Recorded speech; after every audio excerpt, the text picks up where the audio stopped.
expectations. But since then, from 2009 on, I think we've all kind of sat here and said the exact same thing. If you looked at a panel of people predicting what the Browns are going to do, I think everybody is between 4 and 7 wins. I think this year we've dipped to 3. I think more people are saying 3. It's dipped a little lower, that end of the spectrum. But yeah, I don't think in the last 5 years anybody has predicted 8-8. I think that's just, we're not there.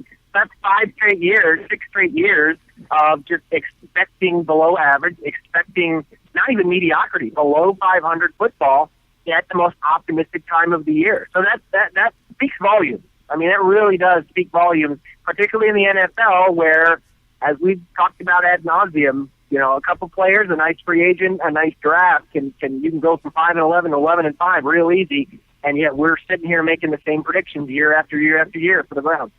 Yeah, I hear you, man. Well, it all starts here, man, and we'll see. It's going to be.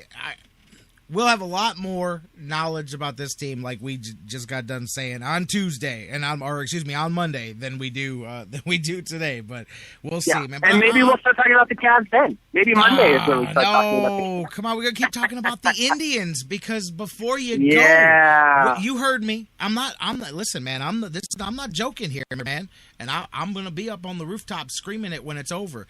Team of Destiny. Look, last night. Oh, okay, I was going to ask you. You're going to stand by that. You're standing by Team of Destiny. I'm telling you, man. Because the only reason, it isn't even that they lost, okay? Here's the thing. I know you got to get going. But here's the thing. It's not that they lost to that 4 to Detroit. It's that instantly, after you proclaim, or at least when I first heard, maybe you were proclaiming it earlier than that, but from last Friday, so Team of Destiny. All right, I'm thinking, all right, Gary's drinking the Kool-Aid. Here we go. But they go to the week, and they essentially sweep Kansas City. There's 3 outs. We'll find out in 3 weeks if they swept Kansas City.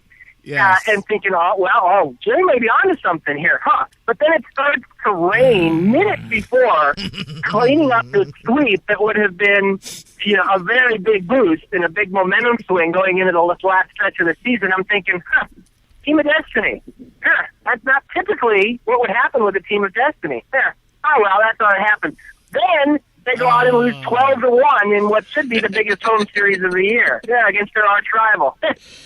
Team of Destiny. I don't know. The next night, they lose in giving up a 3-run home run in extra innings in a game they should have won in the ninth, or they lost in the ninth. I'm sorry, that was the one they lost in regulation. And then, of course, last night give up 7 runs in the 11th to lose again. And to me, I'm just thinking, okay, not a textbook Team of Destiny. So I applaud you standing by it, but I question why your optimism at this point. Oh, I'm sitting here, and I'm looking for a shovel to bury myself out of that as I'm like, oh, yeah, then there was that, too. Oh, yeah, then the rains came. Damn, he's right. Okay, here's what I got. They are not going to do well or not even make the playoffs, but everything was like a strike of lightning, not a Team of Destiny. Not a Team of Destiny. No. See, this is what happens when you're a Team of Destiny. Everything looks like it's not going to happen. They can't make it all obvious. Listen, let me explain what happened here. The rain thing, that's a good thing because what that is that's nature putting that one game that's hidden away now in the Indians' back pocket. They're going to play that like the ace of spades. They're going to play that on the 22nd when where'd that extra game come from? Bam! Right here it is. So that's going to come into hand later in the season. They're saving that win for when they need it more. They need it more then than they do now. They're going to be 2 games back with 1 to play, and then they're going to go, don't forget about this one. Boom. So that's what that's all about. Now, when you look at the Tigers series, I'm with you. I know it started and ended a little funky, but I could also say that they're a handful of pitches away from winning 3 out of 4 in that series because it's true. That's true. And to me, if they were a Team of Destiny, that's exactly what would have happened. You're right. You are correct, and I have to just say that's okay. This is just setting up the bigger comeback. That's all. Because you know what? I respect that. I can totally respect that. And again, this is exactly, to the day, this is when it started a year ago. Yes. This is when the Rally Chicken and all of that jazz started this week, right after Labor Day, basically to the day. This is when it began, and we were having more or less the same conversation a year ago. So, yeah, I certainly don't have a leg to stand on in sitting in your pool here. So, yeah, not to say that it couldn't happen again. Sure, it could. But I'd like to see. I mean, by losing 3 out of 4, because last week the drum you were banging, and it was a good drum to bang, was that if you keep winning 2 out of 3, keep winning every single series, you'll be in good shape at the end. Now they have gone against. They've lost 3 out of 4. Now they got to sweep at least one. They got to sweep at least one now, and then that's what they got to do. So if that's what it takes to get them back on track, then hey, this weekend Chicago's circling the drain. Here it is. It's on the table. Team of Destiny, go get it. That's what I'm saying. If we're sitting here on Monday and they just swept Chicago over the weekend, all of a sudden everything's right back on track again, my man. And I still say, if they'd have just pinch hit Giambi for Holt in the 9th last night, we could be singing a different tune. Giambi's got one more stanza to play in his orchestra, my friend. How funny would that be? So, one last thing before we go. Yes. That I really want the Indians, as much, of course, rooting for the Indians and would love to see them make the playoffs. But if they cannot, for God's sake, don't ruin this for Kansas City. That's what I was thinking as this week unfolded. It would be the absolute worst thing they could do for the Kansas City Royals. They go into KC, sweep them, and then they lose 3 out of 4 to Detroit. Like, don't do that. If you're gonna blow it, blow it. Don't screw up the best story baseball's got going right now. We need the Royals to beat the Tigers if the Indians can't. Don't ruin it for them. What a great story! What a great atmosphere. We saw it just last weekend in Kansas City. The great crowds. What a great atmosphere. They are so pumped up. They are so happy. It's such a great thing to see in KC with the Royals. And even when they're losing, those crowds are into the games. They're pepped up. They're excited.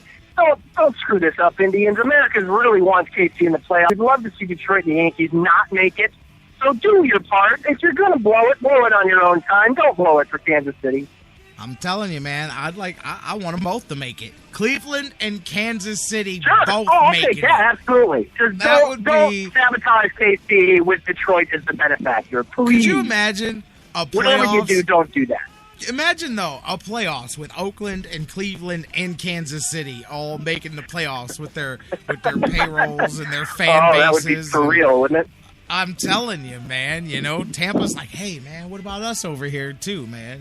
But, and then maybe some people will show up, too, man. That's the other thing, I mean, we could do that and again and again and again, but we'll see, man. This weekend, they got fireworks, they got Chicago, and I'm with you. It was last week, I think, that we even mentioned, or maybe the week before, about how Chicago had just reached that point where they're ready to just say, you know what, we're done with the season, bring some kids on from the farm, and let's do it. So take advantage of that. Take care of business here, and let's come in on Monday and go, oh, wow, okay, cool. We're back to 6, 7, 8 games over 500 here. Let's get rolling again, Right.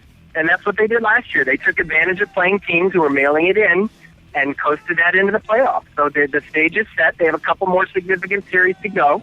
But yeah, they got to take care of business against these stumbling teams, the Chicagos, the Houstons. They got to take care of business. They cannot afford to lose any more series, certainly against teams that are sort of staggering to the finish.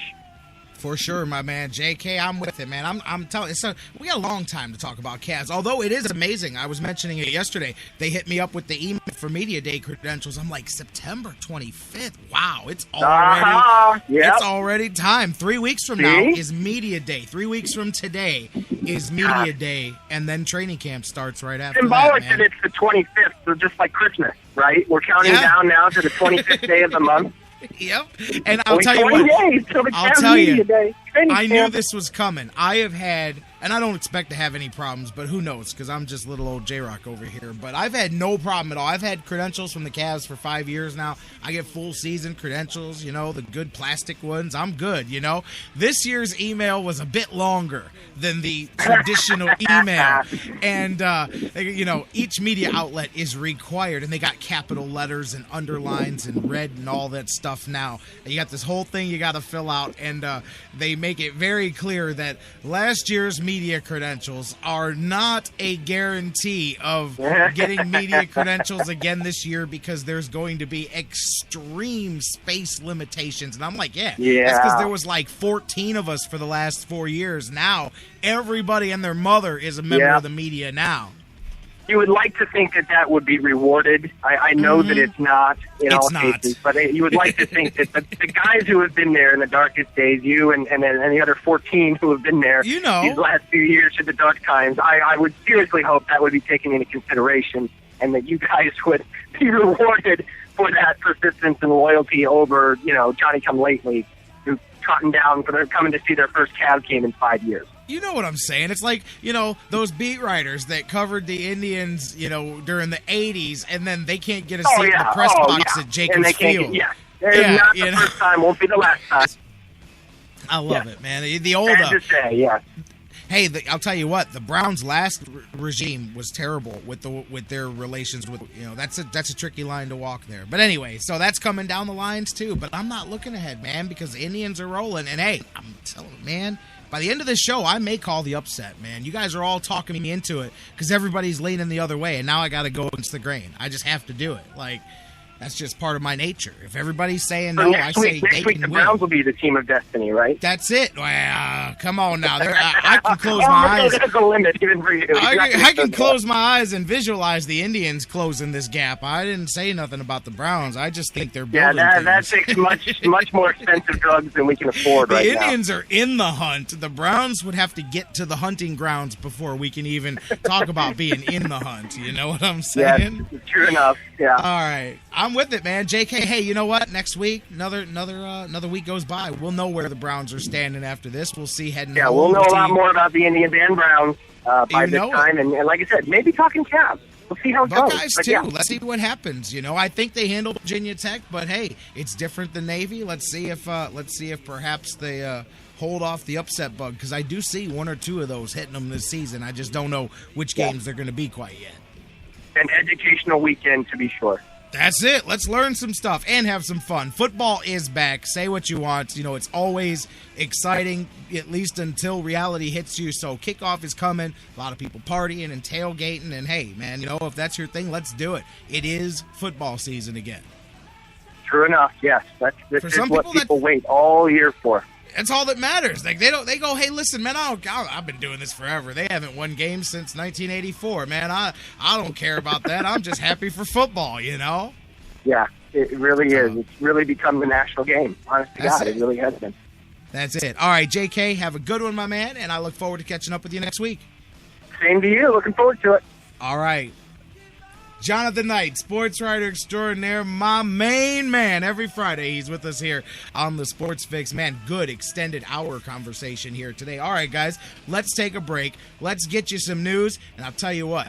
Let's flip-flop that enthusiasm, because from the reality-based depths of Jonathan Knight, let's go to the opposite, because let's talk to my man Ryan. You ever want to up the optimism level? I do well at it. My man Ryan Ruiz takes it to an art form, my man, and that's his job here every Friday throughout the football season, is to lay out the 3 things that the Browns have to do to win their game that weekend. This weekend, it's the Steelers. We call them the 3 Dawg Bones to victory. Ryan Ruiz from The Inscriber joins us next. We'll talk about that. Got a little scouting report here on the Steelers and so much more. Don't go anywhere. After the news, talking Browns, previewing the Steelers with Ryan Ruiz of The Inscriber and his 3 Dawg Bones to victory. Coming up next here on the Sports Fix.